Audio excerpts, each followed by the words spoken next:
Jumpa lagi dengan saya Mahardika di Fisika Isi. Dan pada video kali ini kita akan membahas tentang hukum Newton tentang gerak. Tujuan dari pembelajaran kita hari ini adalah setelah mengikuti pembelajaran ini, para siswa yang pertama mampu melukis diagram bebas gaya, kemudian menganalisis gaya-gaya yang mempengaruhi gerak suatu benda dengan menerapkan hukum-hukum Newton tentang gerak terhadap fenomena-fenomena yang terjadi di kehidupan sehari-hari. Nah, sebelum kita lanjut ke materinya lebih dalam lagi, sempatkan dulu untuk mengklik like dan subscribe agar tidak ketinggalan informasi-informasi baru tentang materi fisika di kelas kalian. Oke, kita masuk yang pertama. Mengapa suatu benda bergerak? Jawaban dari pertanyaan ini adalah gaya. Penyebab gerak suatu benda itu adalah gaya. Gaya bisa menyebabkan benda bergerak. Gaya juga bisa menyebabkan perubahan gerak suatu benda dari diam menjadi bergerak atau dari bergerak menjadi diam. Selain itu, gaya juga bisa berpengaruh terhadap bentuk dari suatu benda. Nah, gaya itu terbagi menjadi gaya kontak dan non-kontak. Jika kita perhatikan gambar di sebelah, maka yang termasuk gaya kontak itu adalah gaya yang kita kerjakan berupa dorongan atau tarikan, gaya pegas, gaya gesekan, kemudian gaya normal. Kemudian yang termasuk gaya non-kontak itu adalah gaya magnetik, gaya listrik, dan gaya gravitasi. Selanjutnya, apa yang terjadi pada suatu benda saat benda tersebut dikenai gaya? Ada dua hal yang mungkin terjadi. Yang pertama adalah jika resultan gayanya adalah nol, maka benda tersebut akan diam atau bergerak dengan kecepatan tetap. Jadi jika kalian melihat sebuah benda bergerak lurus beraturan, artinya kecepatannya tetap, dan harus diingat bahwa kecepatan adalah besaran vektor yang memiliki nilai dan arah. Maka jika benda tersebut bergerak dengan kecepatan tetap, maka otomatis lajunya tetap, arahnya juga tetap. Karena itu, maka percepatan benda itu adalah nol. Karena percepatannya adalah nol, maka artinya resultan yang bekerja pada benda tersebut adalah nol. Atau jika bendanya diam, dipastikan resultan gaya yang bekerja pada benda tersebut adalah nol. Lalu, jika resultan gayanya tidak sama dengan nol, apa yang terjadi? Jika resultan gayanya nggak nol, maka benda tersebut akan bergerak dengan percepatan yang tidak sama dengan nol. Bisa percepatan positif, bisa juga percepatan negatif, tergantung arah resultan gayanya. Secara umum, jika kita lihat persamaannya, maka yang kita dapat adalah secara matematis itu dituliskan sebagai sigma F sama dengan M kali A, di mana F adalah gaya, M adalah massa benda, dan A adalah percepatan. Ada yang salah di persamaan ini, yaitu M ini harusnya nggak ada tanda panah ini, karena M itu adalah besaran skalar. Sedangkan jika diisi tanda panah itu harusnya dia adalah besaran vektor gitu. Nah, sebenarnya apa yang digambarkan oleh hukum 1 Newton dan hukum 2 Newton itu juga dijelaskan di persamaan ini. Oke, kita misalkan gini aja. Jika resultan gayanya adalah 0, berarti ini sigma F-nya adalah 0. Maka 0 akan sama dengan M kali A. M ini kan nggak mungkin 0 karena dia adalah benda. Maka otomatis yang bernilai 0 adalah A. Kalau A-nya 0 atau percepatannya 0, otomatis bendanya itu bergerak dengan kecepatan konstan. Atau bisa juga bendanya diam. Selanjutnya, jika sigma F ini tidak sama dengan 0, maka hasil kali M dan A ini tidak boleh 0. Jika M-nya tidak 0, maka A juga pasti tidak 0. Jadi kalau total gaya yang bekerja pada benda itu tidak sama dengan 0, maka dipastikan benda tersebut mengalami percepatan. Berikutnya ada yang namanya aksi reaksi. Aksi reaksi itu maksudnya kayak gini. Saat sebuah benda dikenai gaya atau gaya aksi, maka benda tersebut akan mengerjakan gaya pada benda yang mengenainya gaya Misalnya ada meja, saya dorong, saya mengerjakan gaya aksi ke meja. Maka meja akan mengerjakan gaya reaksi pada tangan saya. Besar gaya reaksinya sama dengan gaya aksi, tetapi dalam arah yang berlawanan. Selanjutnya ada syarat di mana satu pasang gaya dikatakan gaya aksi reaksi. Syarat yang pertama adalah bekerja pada dua benda yang berbeda. Itu harus diingat. Misalnya tadi maksudnya kayak gini. Tangan saya mengerjakan gaya pada meja, gayanya bekerja di meja. Kemudian sebagai reaksinya, meja mengerjakan gaya pada tangan saya. Gaya reaksi bekerja di tangan saya. Jadi gaya aksi ada di meja, kemudian gaya reaksi bekerja di tangan saya. Jadi gayanya bekerja di dua benda yang berbeda. Selanjutnya mereka harus segaris. Dan syarat yang terakhir adalah besarnya sama tapi arahnya berlawanan sesuai dengan konsep dari gaya aksi reaksi. Gaya aksi reaksi ini sebenarnya pernyataan dari hukum 3 Newton.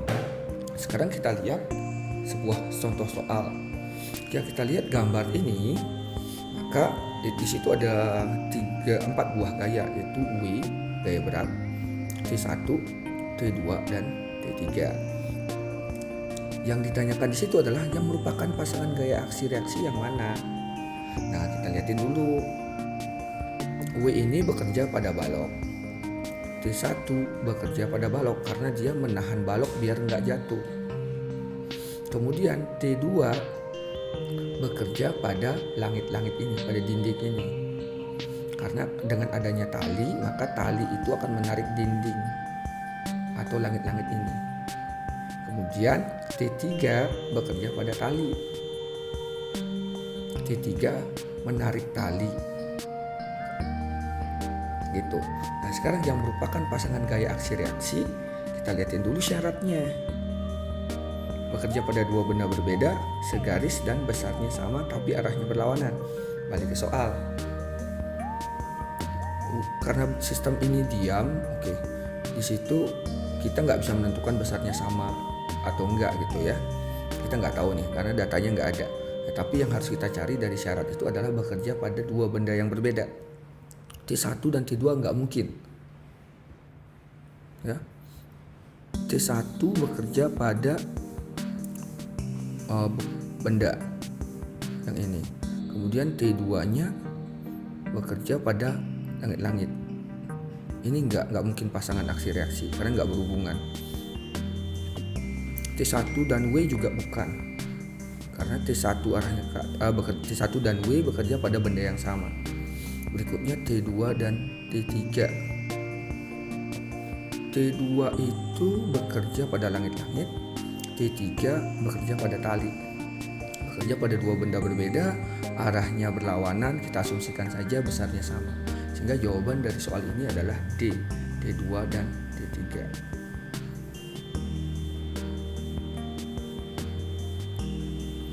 Lanjut, jadi gaya yang sering kita bicarakan itu adalah gaya berat. Gaya berat itu apa? Udah pernah dibahas di SMP kalau nggak salah. Gaya berat adalah gaya gravitasi yang bekerja pada benda. Jadi dia gaya gravitasi gitu. Karena gaya gravitasi, maka gaya berat ini arahnya selalu menuju pusat bumi. Jadi arahnya selalu menuju ke bawah. Kalau kita lihat di gambar ini, bagaimanapun posisi benda, selalu gaya beratnya menuju pusat bumi. Kita lihatin kayak gini, kalau dia datar berarti gaya beratnya ke bawah. Kalau dia ditempel di dinding kayak gini, tetap gaya beratnya ke bawah. Yang ini juga sama, walaupun di bidang miring, W-nya selalu menuju ke pusat bumi. Besar dari W ini adalah M kali G. M adalah massa, G adalah percepatan gravitasi. Gampang ya? Saya akan lanjut lagi. Ada lagi yang namanya gaya normal. Gaya normal adalah gaya kontak yang arahnya selalu tegak lurus dengan bidang kontak. Kita lihatin gambar yang pertama. Yang ini. Ini balok diletakkan di lantai. Berikutnya, balok ini kontak dengan lantainya. Nah, Maka gaya normal itu adalah gaya kontak yang arahnya tegak lurus dengan bidang kontak. Bidang kontaknya ini berarti gaya normalnya arahnya ke situ. Normal ini tegak lurus dengan lantai. Pada kasus kedua, dia diletakkan di bidang miring. Normalnya harus tegak lurus dengan bidang kontak yang ini. Bidang kontaknya adalah bidang miring. Jadi normalnya tegak lurus ke situ. W-nya selalu mengalah ke pusat bumi atau ke bawah. Hal yang sama terlihat di ilustrasi yang ini. Dia nempel di dinding dengan posisi kayak gini. Dia punya massa, berarti ada gaya beratnya. Kemudian kontaknya adalah dengan dinding. Jadi bidang kontaknya yang ini, sehingga gaya normalnya tegak lurus dengan dinding ini. Jadi normalnya ke sini, dilukiskan. Jadi gitu konsep gaya normal. Dan konsep ini akan kita gunakan di penyelesaian berbagai masalah di materi ini. Nah, sekarang bagaimana menggambarkan diagram bebas? Ini adalah modal kalian dalam menyelesaikan banyak masalah. Kayak gini, misalnya saya ada gambar yang pertama. Di sini balok ini digantung dengan tali. Kemudian talinya diikat di langit-langit ini. Nah, sekarang bagaimana menggambarkan diagram bebas gaya pada balok ini gitu misalnya. Kita fokus di balok, kita nggak usah mikirin T dan T aksen ini. Oke. Gini mikirnya, kemana arah tegangan tali itu dulu yang harus kita pikirin. Berpikirnya gini aja, kalau nggak ada tali baloknya jatuh kemana? Jatuh ke bawah kan? Sekarang kalau ada tali, kenapa nggak jatuh? Pasti ada gaya yang menahannya, dan gaya itu adalah tegangan tali. Agar dia nggak jatuh, berarti tegangan talinya harus berarah ke atas. Karena itu gaya tegangan tali yang bekerja pada balok ini kita gambarkan ke atas. Berikutnya, benda ini punya massa. Karena dia punya massa, maka dia akan mengalami gaya berat yang kita sebut W. Arah gaya beratnya adalah ke bawah.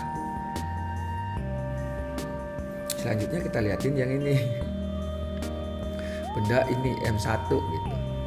Ada benda M1, saya akan fokus di benda M1. Kalau F ini dikerjakan pada benda M2 dan M2-nya bergerak ke kanan, otomatis M1 pasti ikutan bergerak ke kanan. Yang narik dia siapa? F, bukan. Yang narik dia adalah T1. Karena dia bergeraknya ke kanan, berarti T1 ini pasti arahnya ke kanan.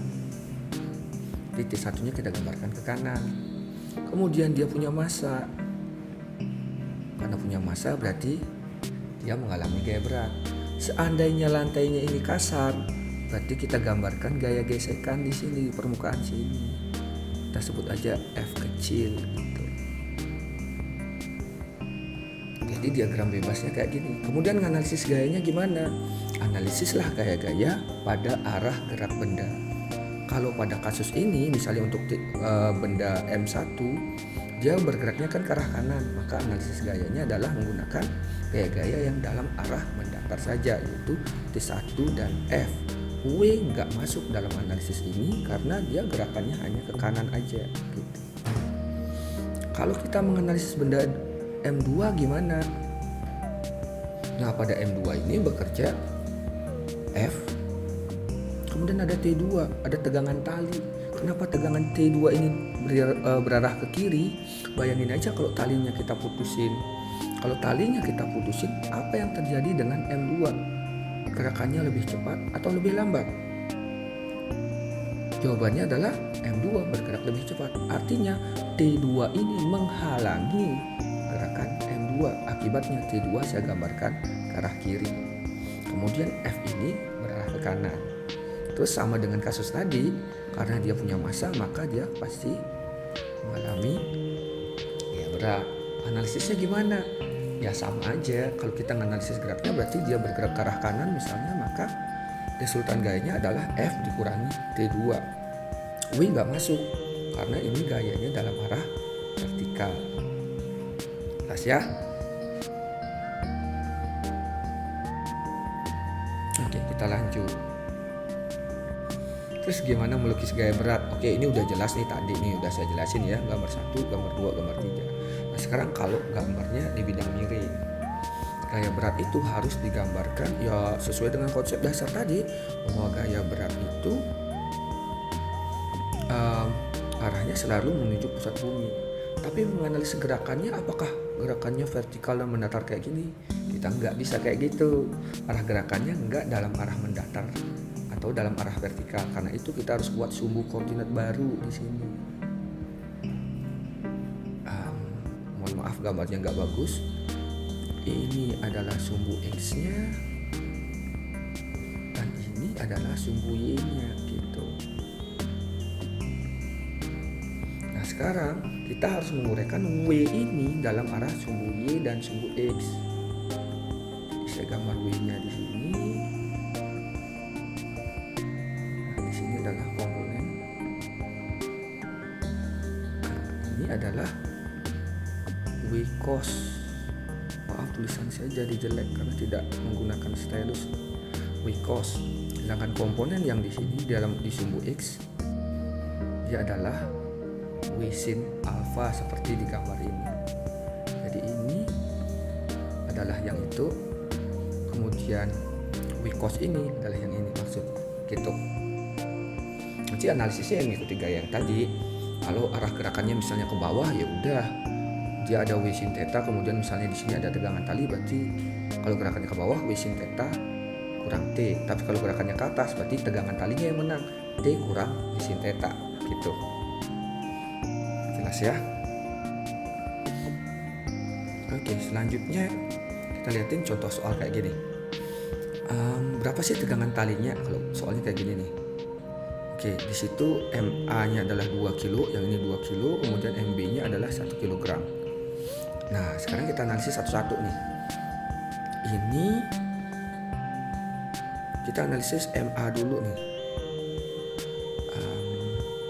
MA ini arah geraknya mendatar.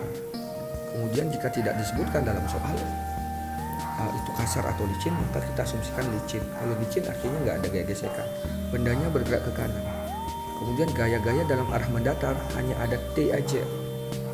Berarti di situ ya udah persamaannya kan sigma F sama dengan M kali A nih. Seperti yang saya jelasin tadi. Berarti F yang bekerja cuma T aja, maka akan sama dengan M-nya A kali AA ini percepatan ya. Selanjutnya kita analisis sistem yang ini. Di situ bendanya pasti bergerak turun nih. Bendanya bergerak turun. Kemudian ada dua gaya yang bekerja di situ. Ada W dan T. T-nya berarah ke atas. Kenapa ke atas? Udah saya jelasin di awal tadi. Bisa dicek lagi penjelasannya. Nah sekarang karena bergerak turun, maka yang lebih besar nilainya pasti W gitu. Sehingga W kurang T-nya sama dengan MP kali A. Nah nanti masukin nilai MA, masukin nilai MB, maka akan dapat persamaan T sama dengan 2A. Yang ini akan jadi T sama dengan 2A. Kemudian yang ini akan menjadi 10 kurang T, karena W-nya itu adalah M kali G. MB itu adalah 1 kg. Itu 1 kali G, G-nya 10, berarti 10 kan. 10 kurang T sama dengan 1 kali A, T sama dengan A. Nanti dikutak-atik secara matematik, kalian akan dapat yang ini. Kecepatannya adalah 10/3, T-nya adalah 20/3. Mohon dicek benar atau enggaknya. Nah, yang terakhir nih. Untuk tugas kalian di rumah, silakan kerjakan soal berikut. Tentukan tegangan tali dan percepatan yang dialami oleh sistem ini, yaitu benda 5 kg dan benda 4 kg. Di sini sudutnya adalah 37 derajat, kemudian sin 37 itu 37 derajat itu adalah 0,6 ya. 6, jelek banget. Kemudian cosnya adalah 0,8, itu aja. Itu adalah standar pengerjaannya. Kemudian bagaimana menguraikan gayanya udah saya ajarin di depan. Bagaimana menganalisis geraknya juga sudah saya berikan di depan. Silakan ditonton ulang. Silakan dikerjakan. Dikumpulkannya hari ini. Paling lambat jam 6 sore. Dikerjakan, ditulis, kemudian difoto, kemudian dibaca di PDF, distorkan di sini. Itu aja penjelasan saya hari ini. Terima kasih sudah mengikuti penjelasan saya. Jika ada hal yang kurang jelas silakan ditanyakan di kolom komentar atau menghubungi saya lewat WA. Silakan. Dan sampai jumpa di video berikutnya. Salam fisika isi. Bye.